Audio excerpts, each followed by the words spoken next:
সপোনত তৰা দেখিলে কি হয়? নমস্কাৰ বন্ধু-বান্ধৱীসকল, আপোনালোকক মোৰ চেনেললৈ স্বাগতম জনালোঁ।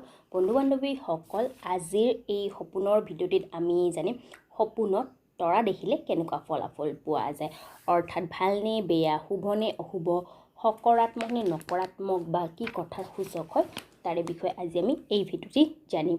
বন্ধু-বান্ধৱীসকল, সপোনত তৰা দেখা অৰ্থ জনাৰ আগতে যদি আপোনালোকে মোৰ চেনেললৈ নতুন হয় তেন্তে মোৰ চেনেলটো ছাবস্ক্ৰাইব কৰি তাৰে ওচৰত থকা ন'টিফিকেশ্যনৰ বেলখন প্ৰেছ কৰি অল কৰি থৈ দিব, যাতে মই আগলৈ এনেকুৱা সপোনৰ বিষয়ে ভিডিঅ' আনিলে আপোনালোকে প্ৰথমতে ন'টিফিকেশ্যন পাই যায়। আৰু যদি আপোনালোকক মোৰ এই ভিডিঅ'টি ভাল লাগে তেন্তে এটা লাইক কৰিব, লগতে বন্ধুবৰ্গলৈ শ্বেয়াৰ কৰিব। আহক তেন্তে বন্ধু-বান্ধৱীসকল, এতিয়া আমি জানো সপোনত তৰা দেখিলে কেনেকুৱা ফলাফল পোৱা যায়।